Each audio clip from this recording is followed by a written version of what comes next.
Olá, muito obrigada a todos e todas que estão nos acompanhando. Nós somos o Dois Trópicos, um podcast à esquerda de dois continentes. Nossos encontros acontecem todas as terças-feiras, às 18 horas no horário do Brasil e 22 no horário de Portugal. Tem horário de verão. Eu me chamo Tuane e o meu colega é o Ícaro. E hoje nós vamos falar sobre as nossas perspectivas na luta pela educação. Tanto por um lado da militância, a partir das experiências do Ícaro, e também com relação ao voluntariado e as políticas públicas a partir das minhas experiências. Podemos começar, Ícaro? Chefe, sim senhora. Muito bem. Eu sou de escola pública e eu vim de bairro em que eu cresci, que tem uma associação que ela chama Associação Comunitária Monte Azul. E durante a minha infância sempre tiveram muitas eventos, cultura, associação, tínhamos, tem inclusive um projeto de educação para que as crianças elas possam ter acesso à música, a uma educação de qualidade, a cursos profissionalizantes para adolescentes também.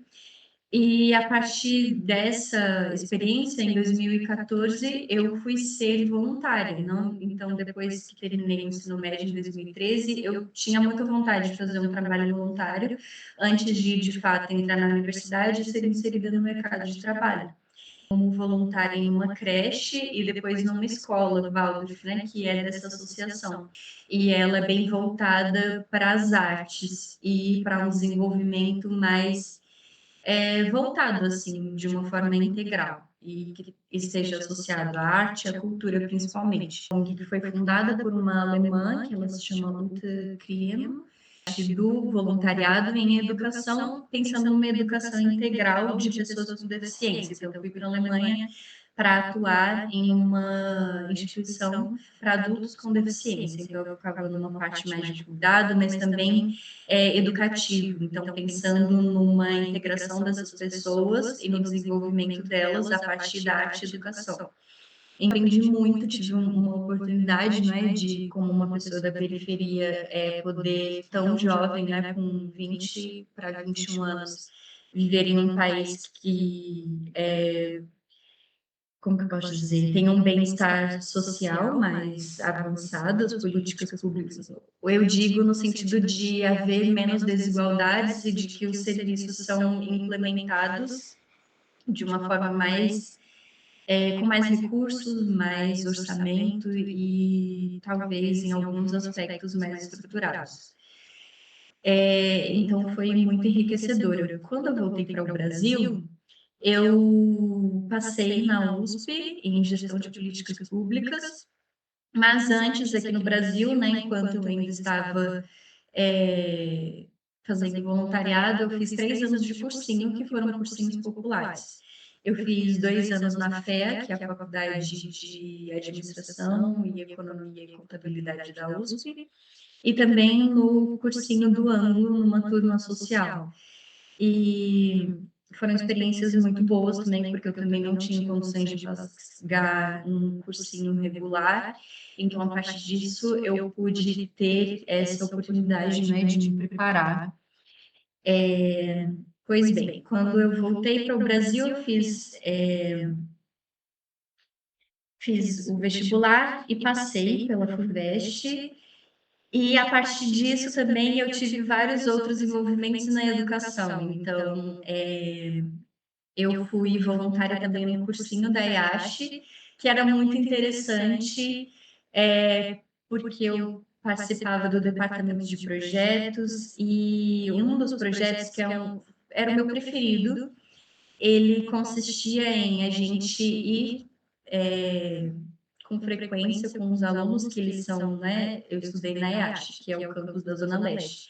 Então, os alunos eles tinham experiências culturais. A gente fazia visitações a museus, apresentações, e a ideia era justamente dar a oportunidade com que esses alunos também de baixa renda, em uma situação de vulnerabilidade social e econômica, pudessem ter acesso a equipamentos culturais que eles normalmente não tinham, porque não tinham acesso pelas condições financeiras ou porque não tinham conhecimento, né? Então, eu gostava bastante, porque era um projeto educativo, mas também de vivência cultural. E agora, falando um pouco na perspectiva da educação nesse campo mais de estudos, né, da pesquisa e a partir da experiência nas políticas públicas. Eu tive a oportunidade de fazer uma iniciação científica no NEV, né, que é o Núcleo de Estudos da Violência da USP. Eu estudei sobre o papel das guardas municipais na prevenção da violência contra as mulheres, e eu falo um pouco sobre isso, embora seja um recorte diferente, porque nós temos a perspectiva de que nas políticas de enfrentamento à violência contra as mulheres, para que não haja, para que haja o rompimento, né, do que nós chamamos do ciclo da violência, é imprescindível com que essas mulheres elas saibam os seus direitos, com que elas saibam o que de fato é uma violência, quais são os tipos de violência e como que ela pode romper. E a partir disso seria com a prevenção da violência. E a prevenção, ela vem inclusive nessa perspectiva mais educativa, né, de se ensinar, de trazer conhecimento. E a partir disso também, posteriormente, eu fiz um TCC voltado a essa questão, mas analisando o município do Guarujá. Voltando agora para uma perspectiva especificamente da educação, eu trabalhei também como assessora de políticas públicas de educação num projeto, né, num programa que se chamava Programa pela Valorização da Educação, que ele foi criado pelo Instituto Votorantim e ele consistia em atuar em territórios que, né, eles eram gerenciados por mineradoras e esse seria um aspecto de, vamos dizer, de trazer um retorno social para algo que, vamos dizer, a partir do trabalho que era feito, né, de exploração do meio ambiente. Então, para trazer, vamos dizer, uma mitigação. E a partir disso, eu tive a experiência de fato, entender como que as políticas públicas da educação funcionam, como elas são estruturadas e quais são as demandas, as problemáticas. Então, eu atuei em municípios de Minas Gerais e de Goiás. Foram experiências muito ricas, muito interessantes. Então, eu tinha uma dupla que ela era a assessora sênior.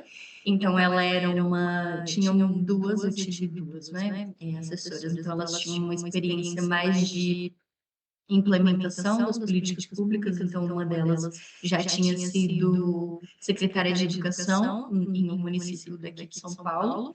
Uma outra trabalhava mais na parte pedagógica. E a partir disso, eu pude entender como funciona. E nós tínhamos basicamente reuniões com gestores escolares, então diretores, coordenadores pedagógicos e também secretárias de educação. E a partir disso, nós tínhamos também toda uma metodologia pensando em quais frentes nós poderíamos atuar. Então, tinha uma parte de gestão pedagógica, de orçamento, tinham várias frentes que eram para pensar em uma educação que ela pudesse reduzir desigualdades. E a partir disso, a gente tinha essas reuniões, né? Tínhamos também, enfim, todo um estudo para se pensar qual área o município deveria focar mais. E vou trazer um pouco dos exemplos. Assim, tinha um dos municípios, nós tínhamos algumas questões com relação aos índices do IDEB. E para que eles pudessem elevar esses níveis, né, que são aquelas métricas para a gente medir como que está a educação municipal, os níveis mesmo, né? Nós tem a aplicação das provas que elas são estaduais. Então, nós precisávamos pensar qual seria a estratégia, né? Como que a gente deveria focar. Então, foi pensada numa perspectiva mais de organização, metodológica, de pensar em unificar as provas, porque esse município fazia muitas, e a gente precisaria focar numa perspectiva. Tinha um outro que tinha uma questão mais voltada com infraestrutura, onde faltava orçamento para que pudessem realizar obras. Então, a gente começou a pensar também que poderia haver reuniões entre outras secretarias, como a de obras e mais voltada para essas questões de infraestrutura. E pensando nisso, também, não é, como quando a gente... antes disso, gostaria de trazer mais outros. Tinha também um município que era um modelo de educação mais, como que eu posso dizer? Mais integral no sentido de ter uma educação antirracista. Era um município que tinha um quilombo, então eles pensavam, já tinham feito um projeto de valorização da cultura quilombola e tiveram bastante retorno positivo, assim, de que as pessoas e as crianças, né, passaram a se ver de uma forma mais de valorização mesmo da sua própria cultura, da sua autoestima, a partir da sua experiência étnico-racial. E as pessoas também passaram a ter um olhar menos de preconceito, não é? Então, foi bem interessante. E a partir das reuniões também, nós falávamos bastante de integrar as leis 10 e 11 mil, que são 10, não é 10 e 11 mil, mas assim, é a lei de educação antirracista numa perspectiva afro e outra numa perspectiva indígena. E durante essas reuniões, eu sempre ressaltava também que era importante a gente integrar, pensando numa educação que seja antirracista de fato, a gente precisa integrar a educação indígena. Por quê? O que eu percebia, assim, não só nos municípios que eu atuava, mas dos outros colegas, porque esse projeto atuava em todas as regiões do Brasil. E nós nos reuníamos para discutir também as questões dos outros territórios. E o que eu percebia era isso, quando se falava em educação antirracista, focava mais e majoritariamente na educação numa perspectiva afro, né?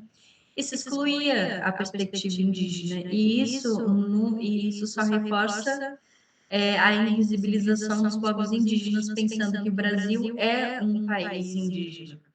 Então, há um histórico mesmo de invisibilização. Então, é imprescindível, né, que haja o fortalecimento também dessa lei focada em valorização dos povos indígenas. Então, eu trouxe essa perspectiva e eles foram muito abertos, assim, nessa perspectiva de integrar mesmo também essas pautas.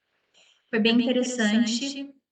E tinha também uma outra perspectiva que era a adequação jurídica mesmo, assim, de padronização, de fazer documentos jurídicos para institucionalizar, por exemplo, um terço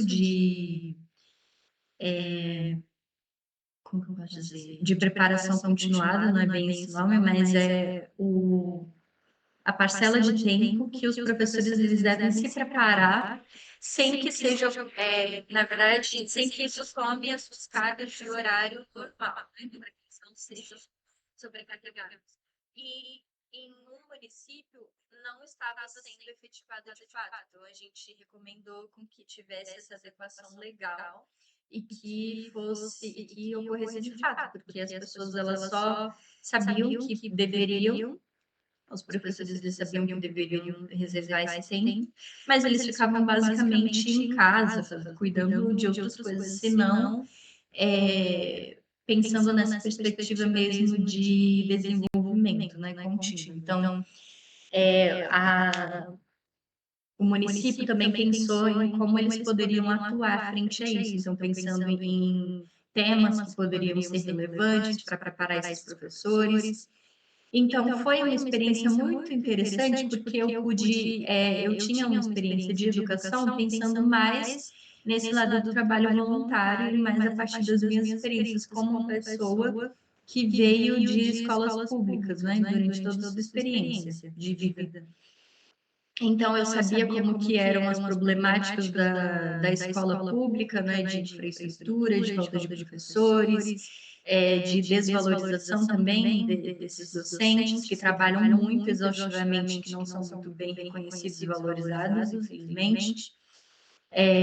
Mas a partir, né, vamos pensar que São Paulo tem um histórico de governos de direita, que muitas vezes eles fazem esse sucateamento dos nossos direitos. E aí o Ícaro vai falar um pouco mais sobre essa perspectiva depois das ocupações.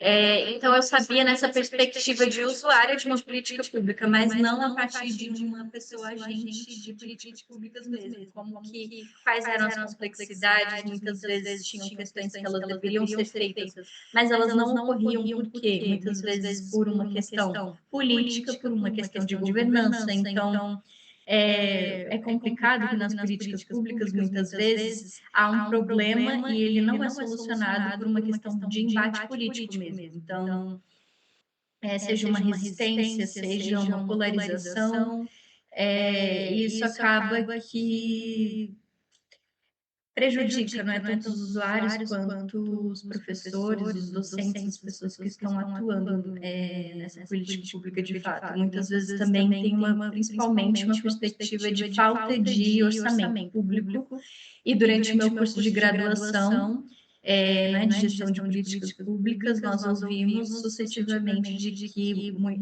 exatamente as políticas públicas elas devem ser implementadas e elas só irão ser implementadas de fato se houver orçamento. Se não houver, é bem complicado, né, de implementar. Então, muitas vezes a gente tem problemáticas que elas não conseguem ser resolvidas a partir disso. Enfim, tenho muitas outras perspectivas a partir dessa experiência que foi muito interessante para mim, foi muito enriquecedor, que eu aprendi mais como são as políticas públicas de educação de fato, como que elas são implementadas, como elas são formuladas, como elas são avaliadas também no sentido de não pensando numa avaliação em larga escala, né, para trazer números, não necessariamente, que é extremamente relevante, mas pensando em como que o setor público debate essas questões e para trazer melhorias ou quais são os empecilhos que impedem mesmo essa melhoria, né, das políticas públicas. Então, foi bem interessante. Ícaro, você tem algum comentário? Sim, eu queria, na verdade, te fazer. Não são bem perguntas, mas talvez ouvir um pouquinho e completo toda essa experiência. Mas eu fiquei pensando em duas coisas. A primeira, como uma forma também de amalgamar tudo que você está colocando, mas pensando na perspectiva do estudante. Você falou, enfim, que veio de escola pública, sentiu uma diferença muito grande entre a sua experiência como estudante e a sua experiência enquanto pessoa voluntária, né, nos projetos, mas pensar um pouco nisso de como a educação ela forma a cidadania e de como esse modelo educacional meio prussiano, meio ao atacado, que não, enfim, não desperta nos estudantes, nos alunos, o sentimento mesmo de pertencimento na sociedade, né? No pacto civilizatório, se a gente pode colocar assim. Como isso é prejudicial, isso, enfim, reifica esse contingente de contradições sociais que a gente vive no Brasil hoje, as diferenças, disparidades sociais que a gente vive. Então, a primeira questão que eu queria ouvir um pouquinho de você mais é isso sobre a formação cidadã através da educação. E o segundo, quando tu falou a respeito da necessidade de articular a perspectiva da educação no enfrentamento à violência de gênero. Também queria escutar um pouco sobre a educação sexual nas escolas, porque, enfim, isso é uma pauta com que o campo reacionário, a direita bate muito de frente, e a gente sabe que, na verdade, é essencial, inclusive, para combater violência de gênero, para combater outros crimes envolvendo essa condição. Então, eu queria ouvir mais um bocadinho antes de eu entrar com a minha parte desses dois requisitos. Perfeito, Ícaro. Foram perguntas muito relevantes e pertinentes. Pensando na primeira perspectiva, né, sobre como que, vamos dizer, essa educação impede com que as pessoas tenham, vamos dizer, dificulta com que os alunos eles tenham um senso crítico e como que poderia, num cenário ideal, ter uma perspectiva diferente. Então, a partir das minhas experiências, tanto de estudante quanto de alguém que pôde ter experiência de voluntariado em várias perspectivas. Na minha escola, nas minhas experiências, né, estudantis, mesmo enquanto aluna, eu percebi que partia muito assim de trazer o senso crítico e um debate, assim, pensando na formação de alunos que fossem críticos e agentes de transformação. O que eu tinha mais de uma perspectiva era a partir de aulas de ciências humanas, né?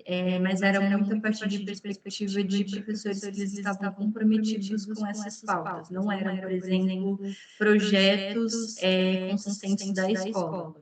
A partir para saber que tem uma diferença, não é? Por exemplo, tem uma perspectiva mais individual do professor, do comprometimento desse professor com essa educação mais íntegra do aluno e mais de valorização do senso crítico, poderia a escola trazer projetos que pudessem trazer essa perspectiva como um programa mesmo, né, de educação, pensando nessa formação mais contínua, mais a longo prazo, enfim. E eu pude perceber que, por exemplo, na escola Waldorf, os alunos, eles, embora não fosse mesmo ainda como que eu posso dizer? Nas escolas Waldorf tem uma questão. Pensando também nessa questão da educação Waldorf na periferia. Muitas vezes, o Waldorf é tido como se o mundo fosse ideal, a educação fosse ideal, tudo fosse flores e não sei o quê, mas pensando que para uma educação na periferia, as crianças elas têm questões que elas vão vivenciar e que estão fora do controle, né? Que são, infelizmente, problemas estruturais, que são, muitas vezes, as crianças elas podem sofrer preconceito, podem sofrer racismo, ou a história de vida delas já são muito complicadas, ou seja, famílias que estão desestruturadas, que têm violência na família.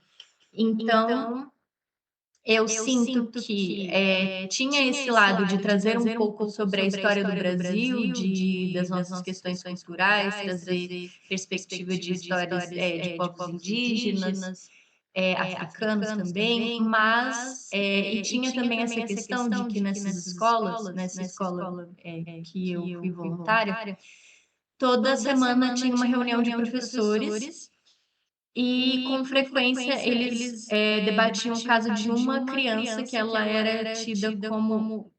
Tem uma palavra que não acho que é bom usar, né? Que é uma criança mais. Está numa situação vulnerável. Vamos dizer, acho que essa pode ser utilizada. Então, que talvez ela desestruture a sala porque é muito bagunceiro, é muito agitado, ou ela tem dificuldade de aprendizagem. Então, o que eu achava interessante era que a escola inteira, todos os professores dessa escola, eles paravam para debater a história dessa criança. E eles faziam visitas domiciliares também, né, para fazer o acompanhamento daquele lar, e muitas vezes eles viam famílias que eram desestruturadas, que os pais não tinham muitas condições, que as crianças estavam em situação de vulnerabilidade também alimentar, na segurança alimentar. Então, eles tentavam trabalhar esses pontos que trariam uma mudança para aquele indivíduo, né, a partir do ambiente em que ele está inserido. E eu achei isso muito interessante, assim, embora teoricamente eles não falem tão abertamente sobre racismo, sobre essas questões, eles tentam trazer esse tema, talvez, a partir de um lado mais lúdico, trazendo as histórias de pessoas relevantes, das nossas culturas, da nossa multiplicidade cultural, e também pensando nesse olhar do indivíduo a partir da sua família, a partir da sua estrutura, a partir de vulnerabilidades. Então, eu achava isso bem interessante. E uma questão, assim, também da educação regular, que eu vi até sendo trabalhando, né, com políticas de educação, era que a escola tinha muito uma perspectiva de integrar os pais, né, na educação. Isso é um ponto essencial. A partir do momento em que os pais são integrados, eles passam a entender um pouco mais a perspectiva da escola, da educação, só que isso não acontece de fato, assim, não com tanta frequência, acontece, mas numa medida menor. Então, eu percebi aqui em todas as minhas experiências de educação, tanto na Waldorf quanto na educação regular, a integração dos pais, da sociedade, da família é mais, e da escola, né, é mais complicada, mas é isso que, inclusive, pode ajudar no desenvolvimento melhor dessas crianças. Mas há mesmo uma dificuldade, isso é uma questão, assim, da educação em geral.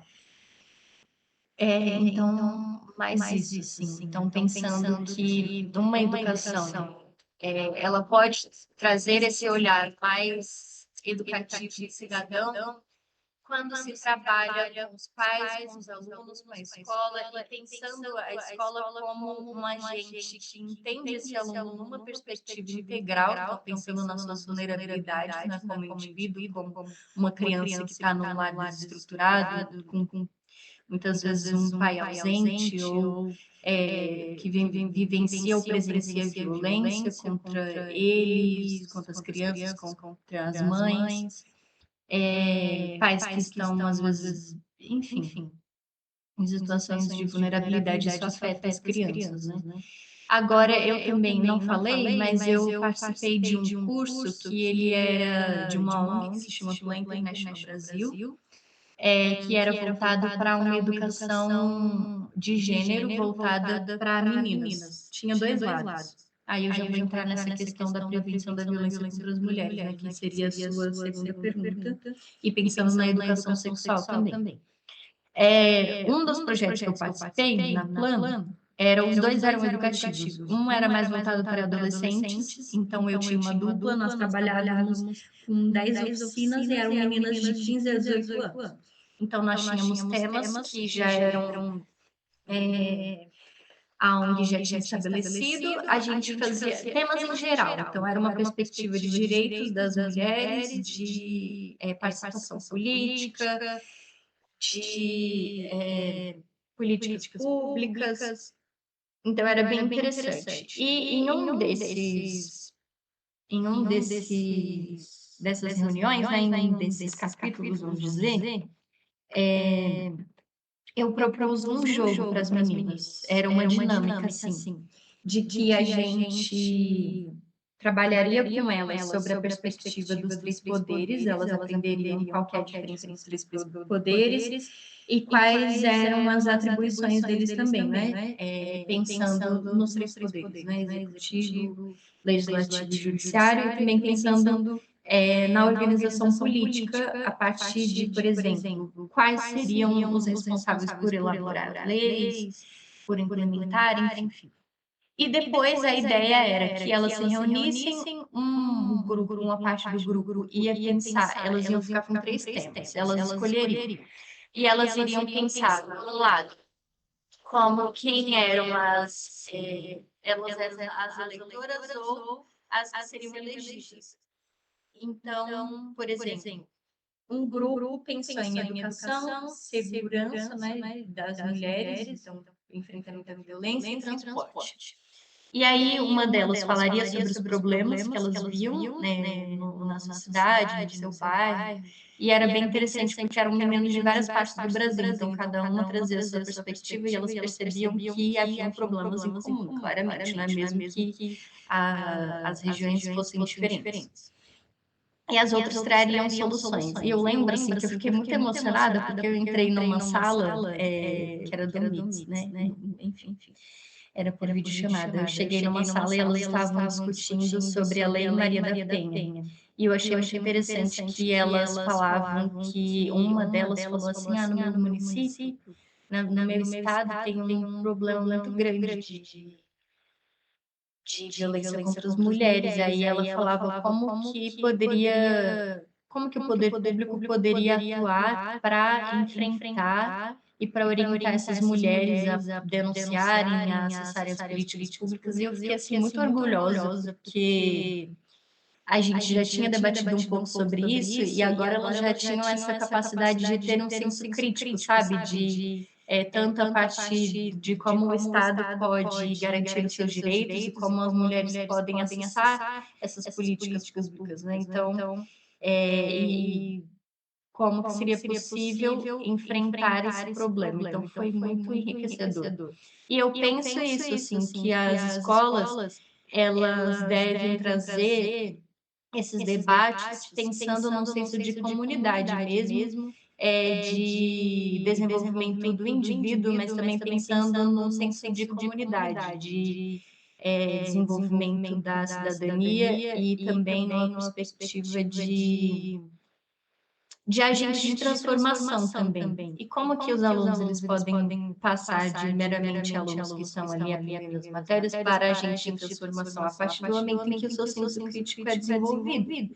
Se eles não têm conhecimento das problemáticas ou de que é possível lutar por transformações, né, a partir de reivindicação, pensando que, assim, as políticas públicas, a gente sabe que a maioria delas, elas não são concedidas, elas são garantidas a partir de muita luta, né, de luta popular, de reivindicação. E como que as pessoas, elas vão ter esse fortalecimento, né, a partir de movimentos, a partir de protestos mesmo, de luta, se elas não sabem se elas não têm o senso crítico, se elas não se organizam, né? Então eu sinto que é isso mesmo, assim, quando as pessoas elas se tornam alienadas a partir da educação, elas não têm essa força, né, de se articular politicamente, de lutar pelos seus direitos. E pensando que assim, não vamos ser também ingênuos nas políticas públicas a partir, elas têm é complicado a gente fazer uma mudança social, né, se não tiver também consenso de quem está no poder. Mas como que eu posso dizer? A pressão social, ela tem também esse papel de fazer mudanças de políticas públicas, de trazer, a gente fala que é colocar um tema na agenda, né, do política. Então, embora tem questões que elas estão como que eu posso dizer? São problemas que existem, mas não há uma perspectiva de que o poder público vá atuar. Então, a partir da reivindicação popular, ela passa a ser incluída na agenda. E como que ela é incluída, né? A partir dessa percepção, a partir dessa luta, dessa reivindicação, de protestos, enfim, de organização política. Enfim. Que mais? E pensando Então, agora Dan, na questão da educação, isso. né, sexual. Bem interessante você trazer isso, porque em um desses municípios nós trouxemos, a gente chamou também outros componentes. Então, tinha uma pessoa do Conselho de Educação, tinha do Conselho Tutelar da Saúde, da Secretaria de Saúde e da Assistência Social. E essa pessoa do Conselho Tutelar, ela trouxe uma pauta que se tornou muito relevante e que foi um dos direcionamentos da política de educação desse município, que era o combate à violência sexual contra crianças. E é muito interessante trazer essas outras secretarias justamente porque tem problemas que eles são comuns e que eles serão solucionados a partir de uma atuação comum entre secretarias, porque é um problema que ele perpassa a educação, a assistência social, a saúde, o conselho tutelar. Então, precisa ser feito políticas e programas que sejam integrados. E em políticas públicas a gente chama isso de intersetorialidade, que foi inclusive algo que eu pesquisei no meu TCC, que eu me especializei. E a intersetorialidade nesse município surgiu a partir da discussão primeiro, né, de se pensar em campanhas e em como que as escolas elas poderiam atuar nessa questão de abrir espaços para debater sobre a violência sexual, para trazer uma educação que fosse mais voltada, né, para a educação sexual, e pensando que a escola é um ambiente que as crianças, elas, a partir do momento que há esse tipo de discussão, que elas entendem que é um lugar seguro, que elas podem de fato falar questões que estão acontecendo e que muitas vezes acontecem principalmente nos seus lares, né?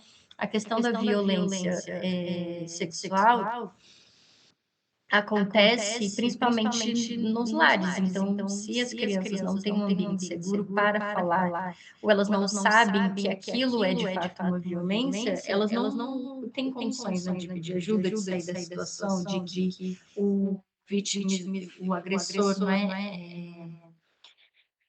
o abusador, ele seja punido de fato. Então, eu lembro que uma das questões né, o projeto foi, eles faziam passeatas sobre, como que eu posso dizer, sobre essa questão. Então, eles fizeram uma programação de fazer passeatas, juntando assistente social, educação, conselho tutelar. Eles também faziam reuniões, eles falavam sobre essa questão da educação sexual com as crianças, e depois eles falavam, colocaram uma caixinha no banheiro para que as meninas, né, ou meninos também pudessem escrever anonimamente sobre os seus problemas que estavam acontecendo. E a partir disso, passaram a vir muitas histórias. E depois elas abriram espaço para que essas crianças, né, e adolescentes pudessem falar com pessoas específicas na escola. Então, elas tinham também pessoas de referência para falar. E a partir disso, puderam detectar crianças que estavam em situação de abuso sexual. E também puderam fazer um encaminhamento, né, para elas. Então, a partir disso, tem mesmo essa problemática de que a direita vê a educação sexual como, vamos dizer, um espaço para libertinagem, eu vejo, né, sendo uma palavra bem chuva.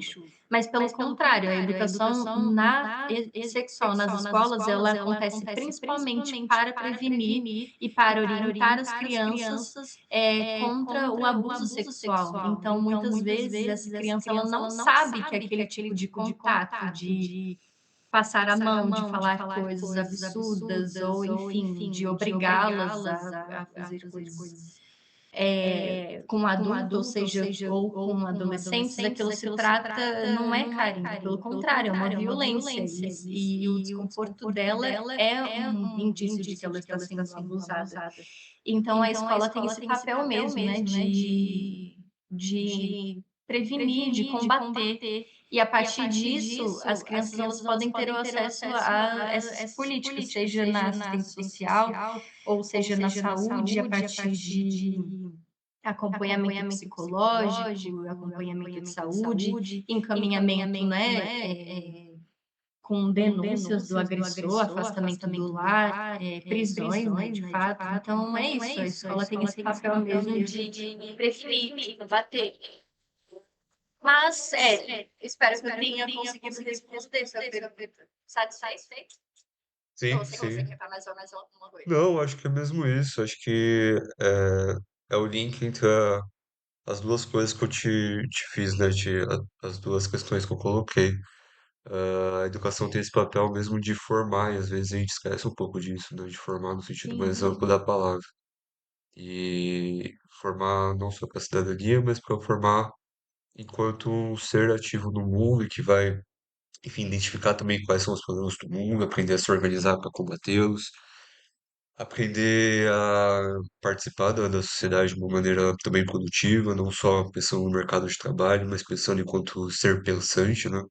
Uma pessoa que vai propor, vai pensar o mundo.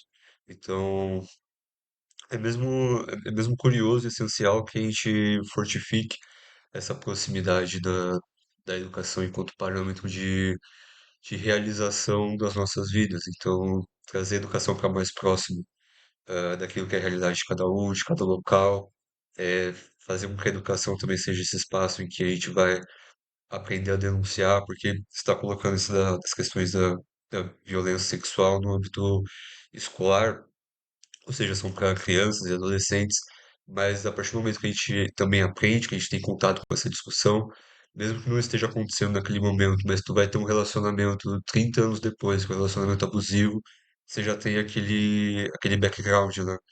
Aquela Exato. saída, já sabe o que está acontecendo, mais ou menos. Então, Uhum. essa formação contínua da pessoa a partir do ambiente escolar, eu acho que, enfim, esse é um exemplo, mas que se aplica também em outras esferas da nossa vida. E era mais ou Bem menos isso mesmo, interessante. sim. Interessante isso que você falou, inclusive vou trazer até um relato assim, que eu conversei com uma pessoa que já está há muitos anos nessa luta assim da prevenção da violência, mais numa perspectiva da violência contra as mulheres. Por Sim. quê? Eu até falei assim com ela que eu estudo sobre prevenção à violência contra as mulheres, mas só depois de bastante tempo estudando, discutindo, que eu pude perceber que em alguns momentos eu passei por algumas situações de violência e que não tinha me caído a ficha de que aquilo era um abuso ou de que aquilo tinha passado do meu limite. E eu falei isso pra ela e ela disse: "Eu também, assim, eu passei por um relacionamento", ela disse, né, que não era um abuso explícito, mas eram microviolências que me minavam e que depois eu fui percebendo que aquilo era violência contra as mulheres. Então, é muito interessante perceber que, embora pessoas que atuem nessas questões, que estudam, que pesquisam, elas, mesmo assim, elas ainda estão suscetíveis a serem vítimas e que depois elas percebem. Não é fácil mesmo você perceber que está numa situação de violência o que já passou. Então, por isso mesmo que, como você disse, a educação, pensando nessa perspectiva preventiva, é essencial, porque às vezes você só vai perceber depois de muito tempo. E a partir disso que você começa a romper ciclos, quando você tem essa consciência, quando você percebe, né, que tem coisas que passaram do seu limite, que tem coisas que, embora não pareça, são violências. E é isso, a gente vai aprendendo com a experiência, com o estudo.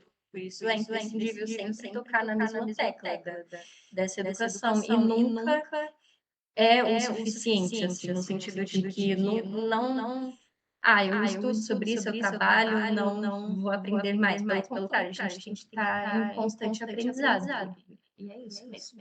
Agora, eu gostaria de entender um pouco mais sobre a sua perspectiva e até sobre a sua experiência na militância mesmo, por educação, como que foi a experiência de atuar nas ocupações, até porque quando eu tinha me formado no ensino médio, não teve esse momento, né? Mas a gente sempre tocava muito nessa questão de que os governos estaduais sucateavam muito a educação. Então a gente sempre também teve esse olhar crítico, assim, mas vocês foram não vamos dizer geração, porque a gente é da mesma geração, mas foram quem de fato fizeram esse movimento e eu achei muito interessante. Queria saber como que foi atuar, né? Como que é o olhar de quem atuou. Pronto, é passar por isso também para apresentar, acho que algumas pessoas até se esqueceram, foi uma coisa muito grande naquele momento, mas já tenho aí quase 10 anos, então acho que eu vejo como algo muito importante na política recente do Brasil, no contexto político geral, mas que conforme o tempo foi passando, ele também foi ficando um pouco de lado, e a importância foi sendo realocada de forma muito discursiva e também pensando nessa mesma geração, né? Então, existem aí diversos parlamentares, novos, jovens, existem diversas lideranças, movimento negro, etc., que passaram por aquele momento, então se conseguiram despontar mais ou menos, né, enquanto quadros a partir daquela experiência. E pronto, para trazer um pouco, né? Eu fiz o ensino médio em escola pública também, na ETEC Guaraci Silveira, em Pinheiros, e foi lá na ETEC que eu tive contato com a militância organizada de uma maneira mais pessoal. Pessoal, eu digo, enfim, com ressalvas, porque meu pai ele sempre foi do PT, e eu cresci dentro do PT, e minhas festas de aniversário eram no diretório do PT em Osasco, então, mas eu fui ter uma presença real na militância a partir do meu ensino médio. E ali eu comecei a fazer parte de um grupo existe até hoje, que é ligado ao Partido Socialismo e Liberdade, o PSOL. Fiquei militando nesse grupo por mais ou menos 2 anos, hoje eu não faço mais parte, mas que esses 2 anos foram justamente, vieram a calhar no período das ocupações. As ocupações elas aconteceram entre 2015 e 2016, com alguma extensão a 2017, mas uma coisa já de refluxo. E no momento auge, foram mais de 1.000 ocupações por todo o país, foram muitas escolas ocupadas, os principais No estados país? no país todo, sim. Que Eram mais de 1.000 escolas, interessante. sim. Não sabia, eu pensei que fosse apenas no estado de São Paulo. Não, não, pelo contrário, acho que o Interessante. estado que mais teve ocupações foi o Paraná. Eu acho que, assim, muitas e muitas escolas, eu não lembro o número, mas eram mais de centenas, umas 400 escolas por cima, no Paraná foram ocupadas, mas que ele também teve muita expressão em São Paulo, no Rio de Janeiro, no Rio Grande do Sul. Houveram escolas ocupadas no Distrito Federal, inclusive eu consegui visitar algumas. Houveram escolas ocupadas no Ceará, enfim, na Bahia, em vários e vários estados, no Pará. E, enfim, o movimento ele começou, né, de fato, em São Paulo, começou primeiro na escola de Diadema e depois na Fernão Dias em Pinheiros, são duas escolas estaduais, e o mote principal, o motivo, né, de ser realizado esse movimento é porque existia um projeto do governo do estado de fechar algumas escolas. A discussão do governo era que existiam salas ociosas, então aquelas escolas não estavam sendo, nessa perspectiva, utilizadas. eh, de acordo, enfim, com o contingente demográfico daquela área, e havia ali uma lista de escolas para serem fechadas, e os alunos iriam ser realocados para outras escolas, e aquele prédio ia, enfim, ficar a esmo do poder público, e existiam ali no momento diversas conversas, nada foi muito para frente, até onde eu me lembro, né, posso estar enganado, mas existia a ideia de privatizar, de vender os prédios, etc. E. Peço perdão.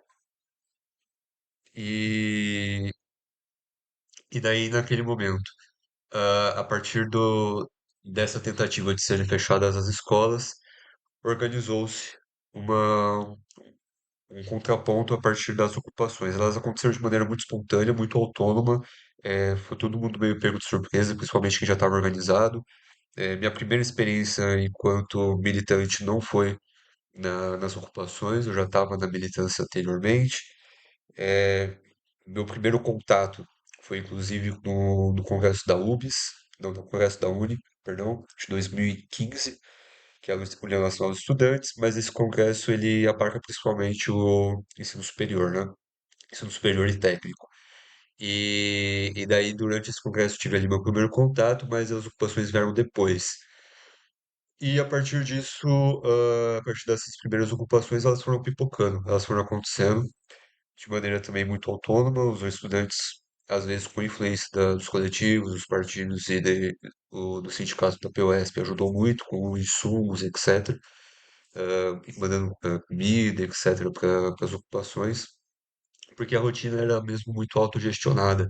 Então, os estudantes entravam, ficavam na escola, e daí dormia-se no chão, colocava ali colchonete, muito nessa lógica das doações, e em condicionamento com os sindicatos e com as próprias uniões nacionais, né, a UNE e a UBS.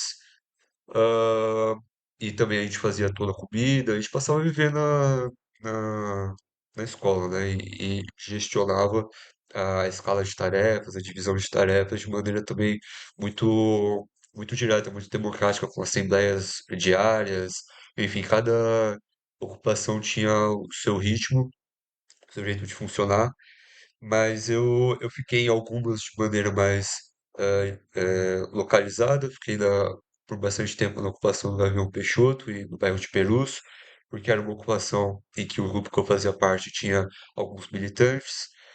Também passei pela ocupação do Fernão Dias, que foi a segunda, e só que a ocupação em que eu tive mais presença foi posterior já, que foi a ocupação do Santo Paula Souza. Ela teve diversos problemas. Se existia aí alguma notícia nos jornais e tal, de que depois que a ocupação saiu, o prédio ficou um pouco danificado. Isso existiu, muitos estudantes quebraram e coisa, a gente não sabe se foram pessoas infiltradas ou não, mas enfim, foi uma ocupação muito tensa, muito complicada, que também aconteceu de maneira muito espontânea. Eu estava lá no dia que foi ocupado, eu lembro do exato momento em que alguns estudantes pularam a grade e entraram no centro Paula Souza, e, e aquilo ninguém esperava que fosse acontecer. A gente foi fazer um protesto lá na frente, simplesmente a ocupação aconteceu, sabe? Não teve planejamento nenhum, ninguém pensou a respeito, simplesmente aconteceu. E foi uma ocupação muito difícil, porque teve muita repressão desde o começo e teve esses problemas de, não diria de comportamento, mas de alinhamento entre o que era já naquele momento, porque foi uma ocupação posterior, né, àquele boom, eh, e teve ali alguns problemas de alinhamento entre os objetivos mais claros de determinação política, do que a gente estava querendo pressionar o governo do Estado, e por outro lado, um certo arrefecimento de todo o movimento das ocupações. Ela foi muito tardia, mas que teve consequências interessantes, teve consequências positivas. Ou seja, a tentativa de fechar as escolas foi revertida. Nesse meio tempo, entre a polêmica de fechamento das escolas, houve também a questão das merendas, porque se descobriu um esquema de desvio de verbas destinado às merendas estaduais, e havia também uma série de iniciativas para a reformulação do ensino médio, e que, enfim, o nosso campo se opunha. E essas iniciativas foram levadas a cabo depois, né, durante o governo Temer Bolsonaro. Nesse contexto, entre todos esses ataques que a gente vinha sofrendo, as ocupações foram acontecendo, também ocupações nas universidades aconteceram no mesmo momento. Eu lembro de ter visitado a ocupação da UNB, Universidade Federal de Brasília, enfim, tinham também pautas ali locais, mas que tinham contexto, tinham reverberação com o movimento todo. Institutos federais também foram ocupados, participei da ocupação da reitoria do Instituto Federal ali de Santana. Então eu acabava passeando muito e conhecendo diversas ocupações, acho que era bem interessante. E a gente via que, mesmo que houvesse já no período mais derradeiro um pouco essa dificuldade de alinhamento, eu não vou mentir, mas todo mundo ali estava muito bem intencionado, principalmente quando a luta era mais clara, entende? Quando a gente tinha as pautas na mão, ou seja, era o fechamento das escolas, era combater a questão das merendas, era, enfim, demandar mais direitos em específico para aquela localidade. Acho que quando estava muito mais claro por que que a gente estava lutando, era também muito mais fácil de organizar a luta. E daí eu levo isso um pouco para a vida, assim, para pensar o que que é uma tarefa militante no momento, né? Então a gente ter os inimigos, as pautas, os objetivos muito claros e ter essa coragem de fazer acontecer, né? Com todas as contradições, com todos os problemas que isso pode acarretar, com todas as divergências internas e enfim, as questões que têm que ser aparadas. Eh, Hoje, muito pessoal, conforme os retrocessos vão avançando, a gente precisa também voltar a ter uma certa disciplina militante para pensar, enfim, como que a gente pode atuar na realidade de maneira mais combatente. As ocupações demonstram isso um pouco para mim, como que uma tática tão radicalizada, ela consegue, enfim, ter consequências tão positivas, tão reais, tão, na verdade, imediatas, porque foi tudo acontecendo muito rápido, um período de mais ou menos um ano. Naquela época, aqui em São Paulo, o governador era o Geraldo Alckmin, que hoje é vice-presidente, e o secretário de Segurança Pública era o Alexandre de Moraes, que hoje é ministro do STF. E essa combinação entre Alckmin e Alexandre de Moraes, eh, com uma tática muito avançada, né, muito radicalizada de luta, gerou ali um atrito também muito constante com a polícia militar. Então, existiam não só as ocupações, mas também atos em rua, e a repressão era constante. Como eu falei, eram mesmo ataques, assim, não só com bombas de efeito moral, etc., mas muitos estudantes apanhavam da polícia, era tropa de choque o tempo todo, para desocupar era tropa de choque. as polícias ficavam fazendo ronda nas ocupações, existiam pessoas, a gente sabe, que estavam infiltradas, estudantes que eram estudantes, enfim, estavam ali participando, que eram sua escola, mas que, sei lá, a tia era policial, o pai era policial, então acabavam fazendo esse papel de infiltrado e não só cedendo informações, mas, enfim, atuando também dentro da própria escola um pouco para deixar as coisas mais confusas. Isso aconteceu e aconteceu com frequência, inclusive fiz essa citação dos problemas que aconteceram no Centro Paula Souza, para também tentar entender que as campanhas, né, as iniciativas de difamação, as ocupações que aconteceram naquele momento, tinham muito a ver com isso, né? Porque não era um ambiente que eu posso falar que era controlado, não existia ali um ordenamento muito restrito, até porque era um bando de moleque, né? Eram muitas crianças todas juntas tentando fazer aquilo acontecer. E o ordenamento ele vinha mesmo dessa localização do qualquer objetivo político. Quando existia uma incisão exterior, né, principalmente desses chamados infiltrados, mas também de estudantes universitários, jornalistas que não estavam comprometidos em apoiar a causa, mas em gerar algum atrito, porque isso também aconteceu. Então a ocupação ela acabava ficando um pouco fragilizada. Para continuar onde eu estava, né? O que que então que essa combinação entre repressão, entre uma ação direta muito avançada e governos reacionários, acabou demonstrando que os estudantes eles eram, na verdade, uma força ainda mais real do que a gente imaginava, porque o movimento estudantil vinha de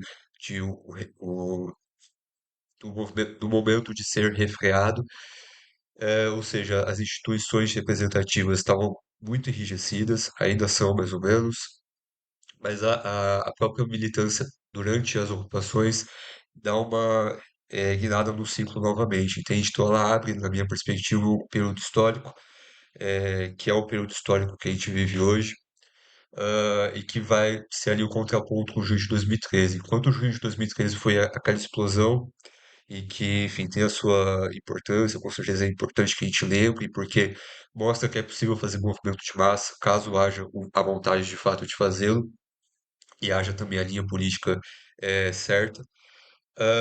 As ocupações elas são talvez um pouco antítese, porque ela é muito mais localizada, muito mais radicalizada, tem pautas muito mais específicas, mas também mostra que a partir de uma organização autônoma é possível ter conquistas também substanciais. Enquanto que junho se dissipou, né? E acabou depois sendo. Não sei se concordo muito com esse argumento, mas ele tem alguma coisa de realidade, que aquilo foi um certo laboratório para as marchas posteriores, né, do impeachment, o bolsonarismo enquanto movimento de massas e tal. Eu acho Sim, que de fato. isso é meio verdade, meio mentira, mas enfim, acho que é um tópico mais ou menos ah, de debate, que a gente pode levar mais pra frente. A gente pode fazer, inclusive, um episódio disso depois. Sim, eu acho que Pra... seria interessante. Sim, sim. Uhum. E, enfim, pra, pra encerrar essa parte das ocupações, a gente foi vitorioso, e a demonstração mesmo que fica é essa, de que é possível obter vitórias e confiar também na vontade das pessoas, né, de fazer acontecer.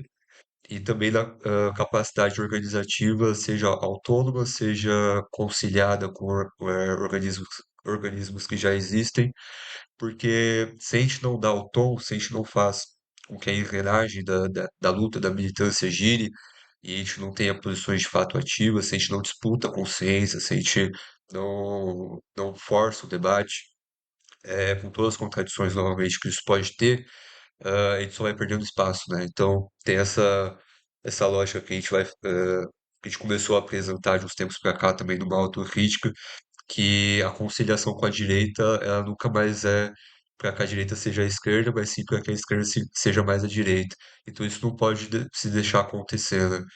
E esse movimento, eu acho que hoje ele abre um pouco o espaço para essa esquerda radical que tem aparecido, essa volta de enfim, de usarem termos que são mesmo nossos, né, de falar de luta de classes, falar de socialismo, de construção da Revolução Brasileira. Acho que tudo isso foi possível porque existiam as ocupações em um determinado momento.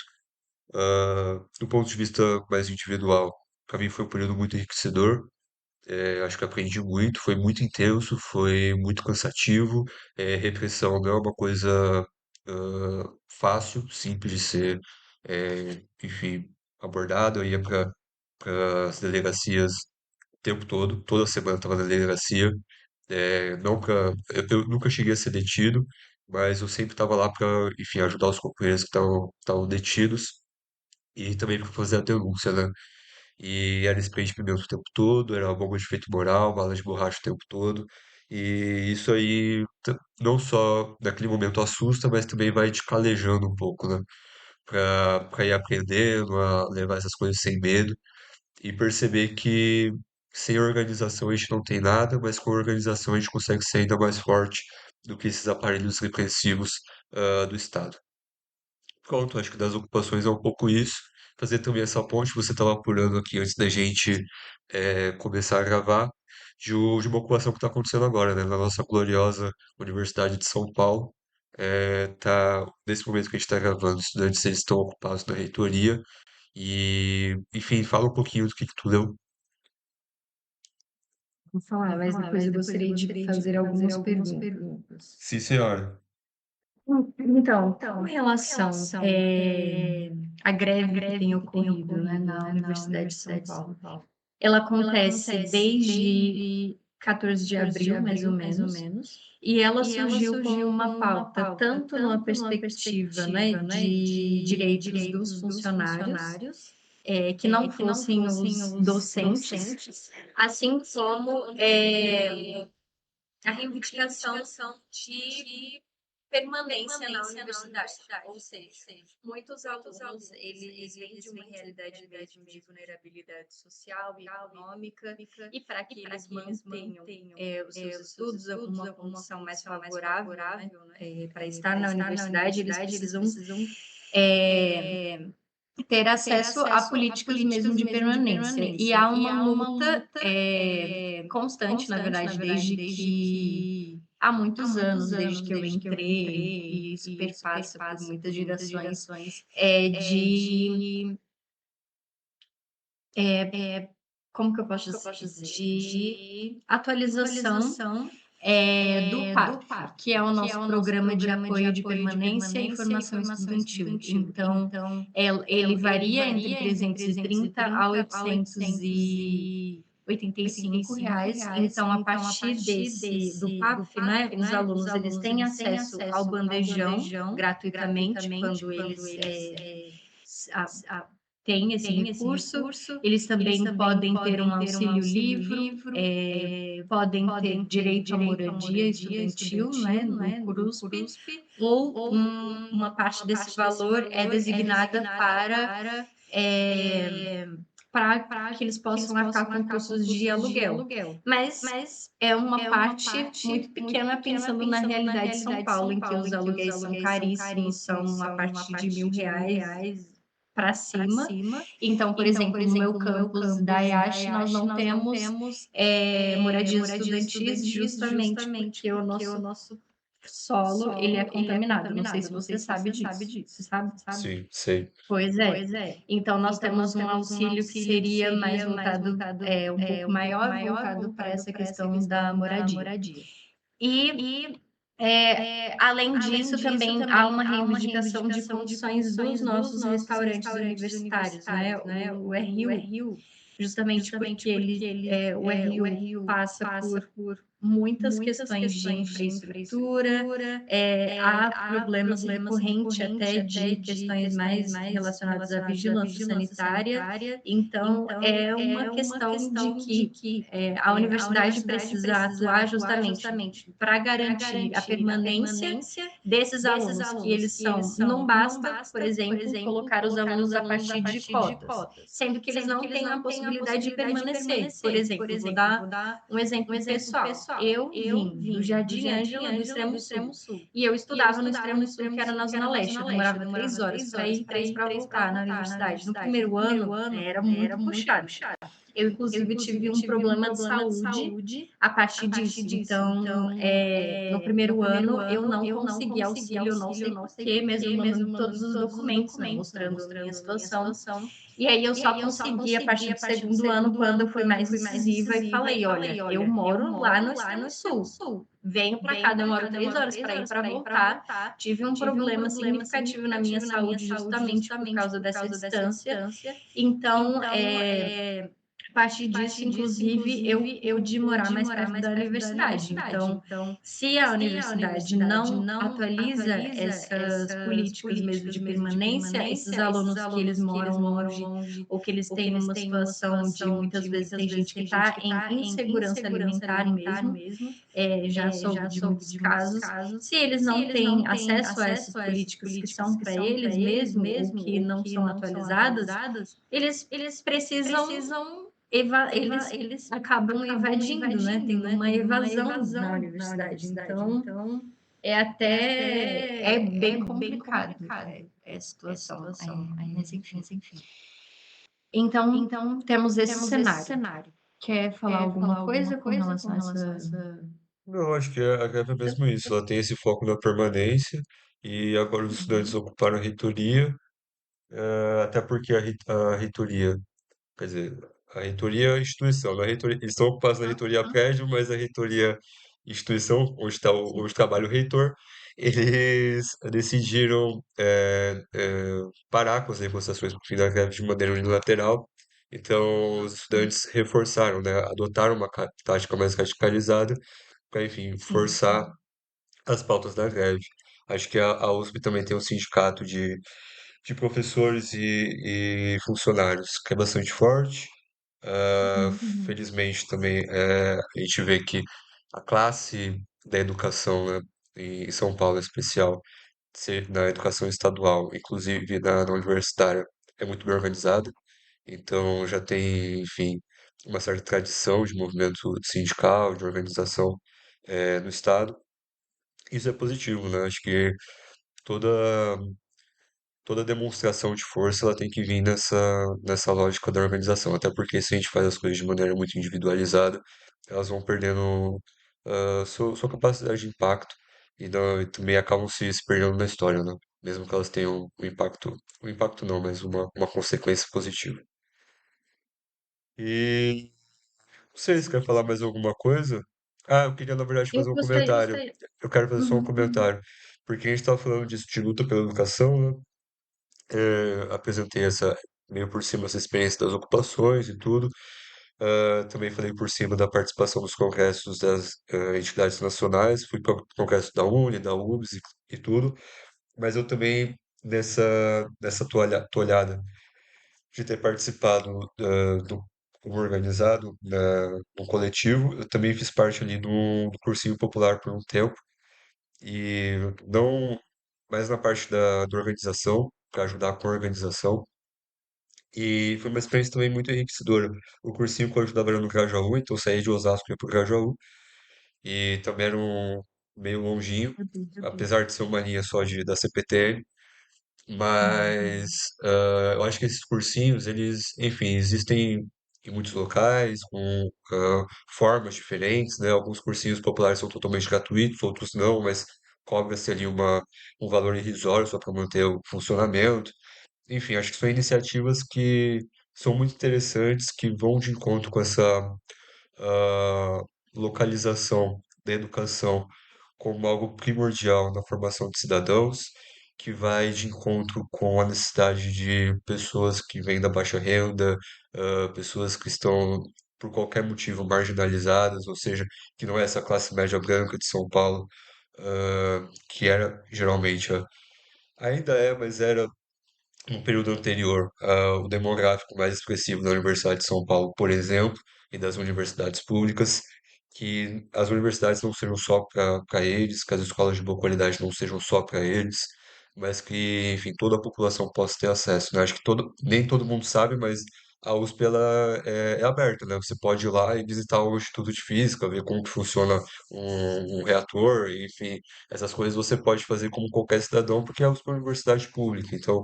participar de seminários, participar ir nas bibliotecas para ler, estudar, então tá aberto para todo mundo. Acho que é sempre importante também fazer esse comentário, porque parece para muitas pessoas talvez algo muito distante, né?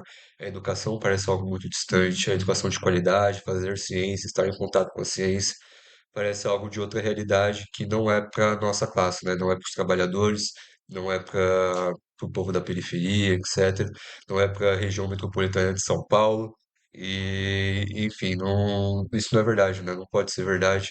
Então, reafirmar esses compromissos é sempre necessário.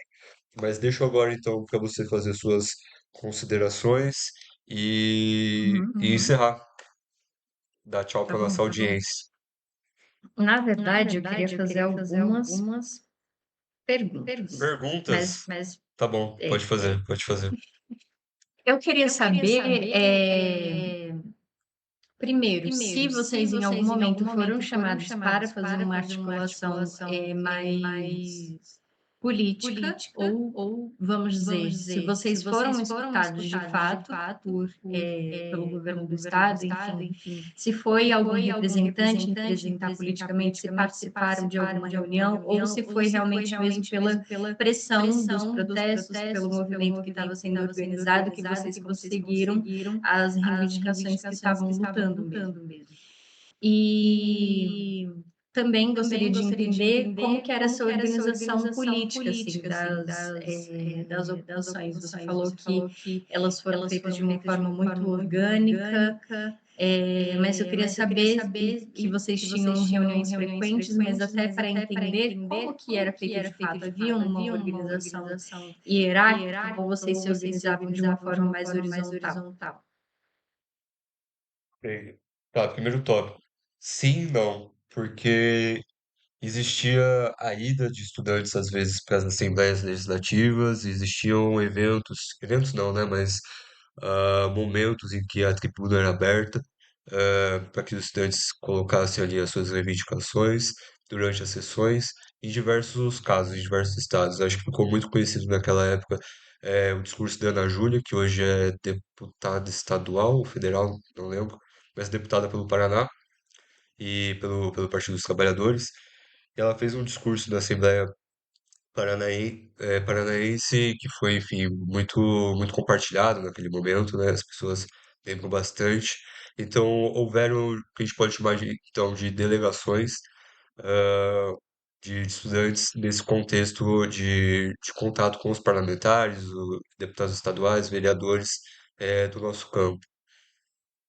Entretanto, também existiu isso já nesse momento mais derradeiro, mais final. Acho que existiu um grupo que foi para os Estados Unidos para apresentar aquilo que haviam sido as ocupações, as reivindicações, etc. Acho que num evento de alguma corte americana, mas também muito associada a esse grupo mais democrata dos Estados Unidos. Então existiram interlocuções, sabe? Principalmente como falei, com os representantes eletivos da esquerda, do PSOL, do PT, etc. Existia essa abertura, entretanto, ela não era uma abertura assim muito, como que eu posso dizer, ela não é uma abertura muito, não só demandada, mas ela, enfim, ela também precisava ser forçada. Conhecida? Não era nem isso. Ela também precisava ser imposta pelo movimento. Porque eu lembro, inclusive, que uma vez eu fui para a Alesp, para a Assembleia Legislativa do Estado, e nessa época, e estava acontecendo eu não lembro se era uma comissão, mas enfim, era algum momento de discussão a respeito disso das escolas, e, e eu lembro que a gente não foi chamado, ou seja, o, aqueles políticos envolvidos na pauta estavam conversando a respeito, sem nenhuma representação estudantil, e daí eu estava lá com o grupo, a gente simplesmente entrou na sala e impediu que a sessão continuasse, percebe? Então, havia um momento de interlocução, mas geralmente não existia a forma mais efetiva de se fazer não digo nem contraponto, mas de fazer essa ponte era pressionando para que, enfim, para que a gente aparecesse e a gente pudesse ter alguma chance de diálogo. Então, a maior parte da ação era mesmo na rua e dentro das escolas. E daí a segunda Entendi. pergunta que tu fez Pera, foi. meu Meu Deus. Deus. Peraí. Ah, Ah, se se vocês vocês tinham tinham Ah, é uma como que funcionava, hierarquia como ou que se vocês funcionava, eram sim. mais horizontais na Sim. organização. Então, toda organização, toda ocupação funcionava de um jeito meio diferente, né? O que era meio igual entre todas era a distribuição de tarefas, que era sempre nessa lógica da assembleia. Então, existiam comissões dentro das ocupações, isso era o regular, e essas comissões eram, sei lá, comissão da limpeza, comissão da cozinha, comissão de segurança. E daí as pessoas ficavam alternando entre uma comissão ou outra e ajudando nas diversas coisas que precisavam serem ajudadas.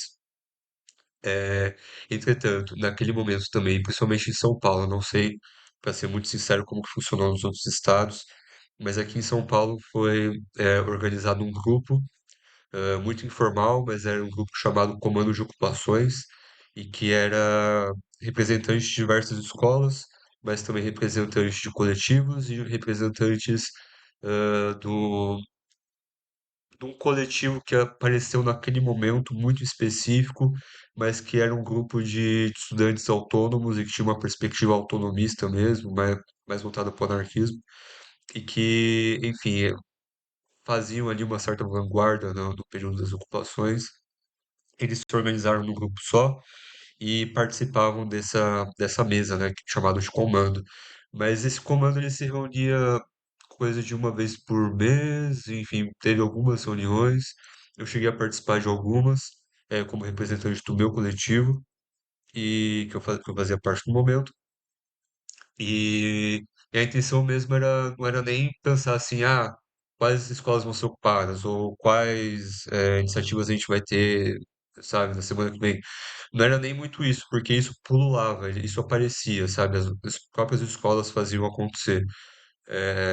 Mas era mesmo para fazer debate de conjuntura, para fazer, enfim, se a gente tivesse, por exemplo, que ir na Alesp ou dar uma entrevista para algum jornalista ou qualquer coisa do tipo, discutir um caso, sei lá, de cooptação, um caso qualquer que merecesse atenção em uma escola, sabe? No caso de violência numa escola, etc., uma denúncia. E daí esse comando se reunia para pensar essas coisas.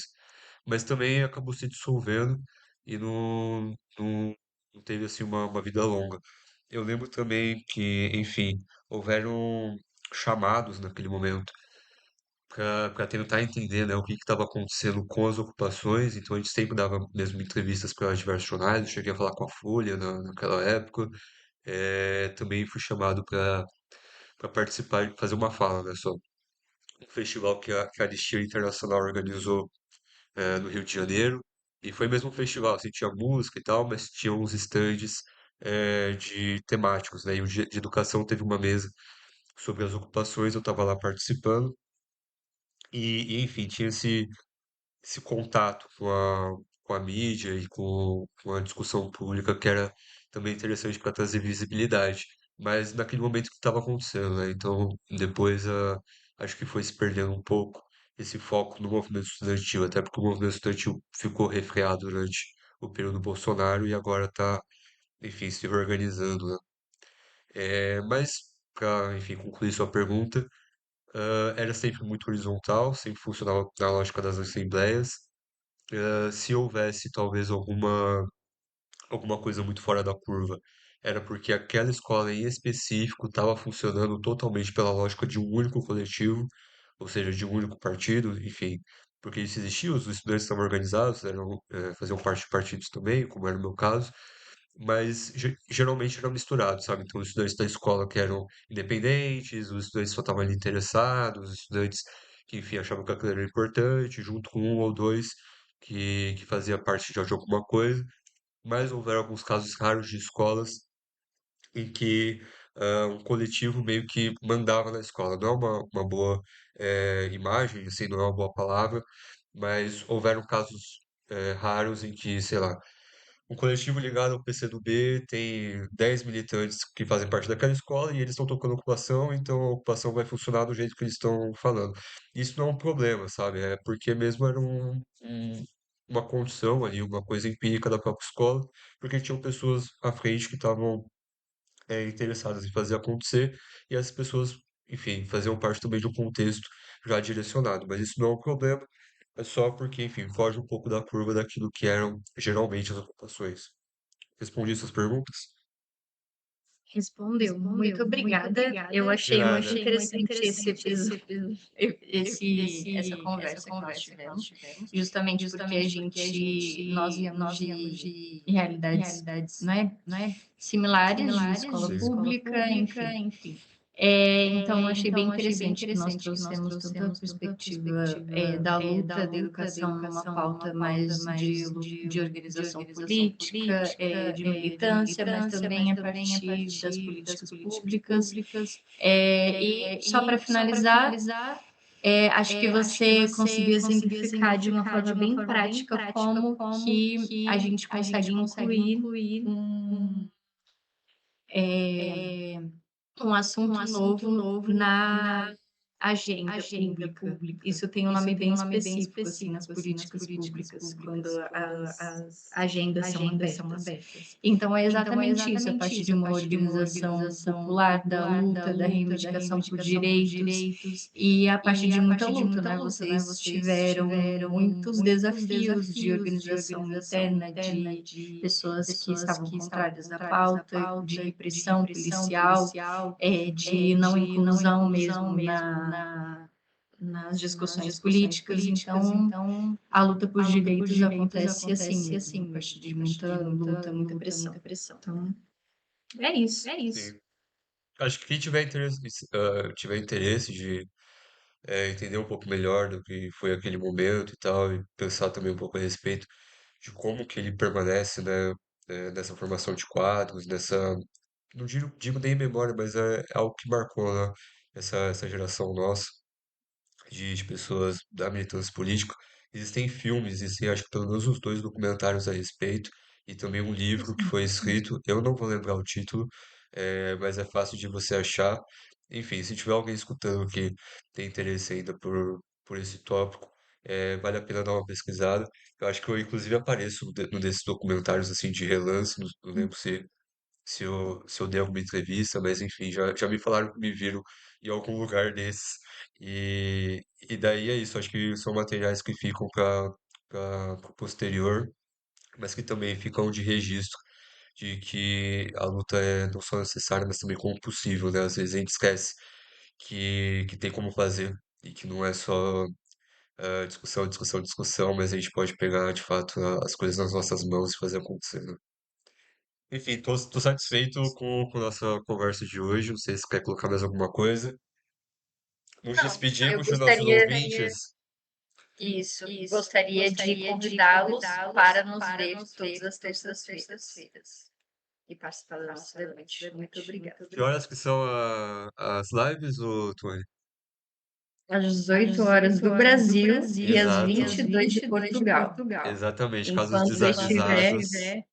horário de verão. Exatamente. Depois a gente vai ter que Mas mudar. Exato, mas os nossos episódios eles ficam gravados no nosso canal do YouTube. Então, caso vocês, inclusive, tenham interesse em reprisar, ver alguns episódios que vocês perderam, podem ver as nossas gravações. E além disso, nós temos um quadro novo no canal, não é, Ícaro? Sim, Fala um pouquinho tem um aí. quadro que eu tô fazendo, conforme tem a disponibilidade de tempo, que é uma leitura das escrituras, da Bíblia, e uma discussão um pouquinho a respeito da leitura que foi feita. Tem um episódio só, mas eu vou gravar mais com o passar dos dias. Pretendo já fazer um próximo aqui nos próximos dias, um próximo nos próximos dias com um pleonasmo forte, né? Mas acho que deu para entender. E é mesmo isso, tentar trazer um pouco essa perspectiva de conciliar a palavra, conciliar uma visão cristã de mundo com também uma visão progressista, identificada com a justiça social, com a participação popular, porque, enfim, acho que a Tuane também concorda comigo. Essa sempre foi a mensagem, sempre foi uma mensagem de justiça, de amor, de cooperação. Então, é importante que a gente dispute também esse espaço que está hoje Sim, meio que completamente cooptado por, sim. por quem não Não vamos pensa dizer, muito desse jeito. não vamos dizer nem polarizado, assim, é hegemônico, vamos dizer, Sim. mas trazemos também essa perspectiva, tá bom? Então, muito Sim. obrigada. Olha, muito obrigado, minha caríssima Tuane Amorim. Um beijo, um abraço, até terça-feira que vem. Até. Tchau, tchau.